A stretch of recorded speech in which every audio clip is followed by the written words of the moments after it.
பசும்பொன் முத்துராமலிங்க தேவரை வணங்கி சுயசாதி பற்று பிற சாதி நட்பு என்றதை கடமையின் அடிப்படையில் நம்மளோட தென்காசி மாவட்டம் திருவேங்கடம் தாலுகா சவுந்தரராஜம் பிள்ளையின் மகன் எல்லை பாதுகாப்பு படை வீரர் குணா என்ற குருசாமி விடுமுறைக்கு வந்தவர் வயிறு வலியின் காரணமாக இறந்து விட்டார்.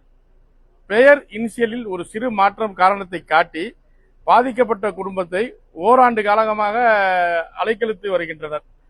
இதை மதிப்பிற்குரிய தாழ்மையுடன் அதாவது இதை திருத்தம் செய்ய சொல்லி இன்னைக்கு நாங்கள் வட்டாட்சியர் அலுவலகத்தில் இதுக்கு எதுக்கு வந்திருக்கோம்னா, இன்னைக்கு நாங்கள் ஆக்சுவலாக புலித்தேவர் ஜெயந்திக்கு போறவங்க இன்னைக்கு இந்த தேவர் சமுதாயம் பிள்ளைமார் சமுதாயத்தை சேர்ந்த ஒரு பாதிக்கப்பட்ட நபருக்காண்டி நாங்கள் இங்கே திரண்டு வந்திருக்கோம். அதாவது இனிஷியல்ல சிறு திருத்தம் தான். இதை செஞ்சு கொடுத்தா பாதிக்கப்பட்ட குடும்பத்துக்கு தேவையான நிவாரணம் சேரும்.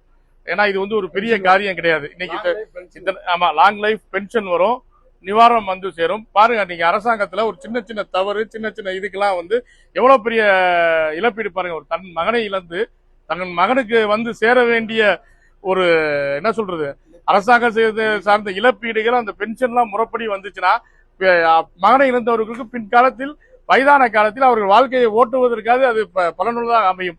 அது இன்னைக்கு நடக்காதனால இன்னைக்கு நாங்க இங்க திரண்டு தேசிய தலைவர் தேவர் படை சார்பா இன்னைக்கு இங்க நிக்கிறோம். ஏன்னு கேட்டா நாங்க நேதாஜி வழியில் நடப்பவர்கள், பசும்பொன் முத்துராமலிங்க தேவர் வழியில் நடப்பவர்கள். ஏன்னா இன்னைக்கு எல்லை பாதுகாப்பு படை வீரருக்காக இன்று நாங்கள் இங்க நிக்கிறோம். அதுவும் பிள்ளைமார் சமூகத்தை சேர்ந்தவர்.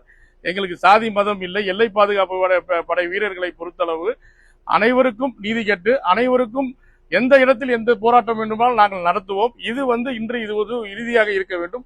ஒரு வாரத்துக்குள் வட்டாட்சியர் இதற்கான ஒரு திருத்தத்தை கொண்டு இதுக்கு ஒரு தீர்வை வழங்கவிட்டால் இதே பகுதியில் தேசிய தலைவர் தேவர் படை மிகப்பெரிய இந்த பாதிக்கப்பட்ட குணாவுக்காண்டி போராட்டத்தை முன்னெடுக்கும். அந்த தேவையில்லாத வகையில் இதை செய்து இந்த பாதிக்கப்பட்டவருக்கு நீதி கிடைக்கும்படி நாங்கள் இந்த வட்டாட்சியரை தாழ்மையுடன் கேட்டுக்கிறோம். இது மூலியமாக இதை நான் முதல்வர் கவனத்துக்கும் கொண்டு போகிறேன். இந்த மாவட்டத்தில் பாதிக்கப்பட்ட நபர் இருக்கார் என்பதை தெரிவித்துக் கொள்கிறேன். முதல்வர் தலையீட்டின் பேரில் கூட இந்த திருத்தம் நடைபெற்று இவருக்கு நீதி கிடைக்க வேண்டும் என்று கேட்டுக்கொள்கிறோம். நன்றி, வணக்கம்.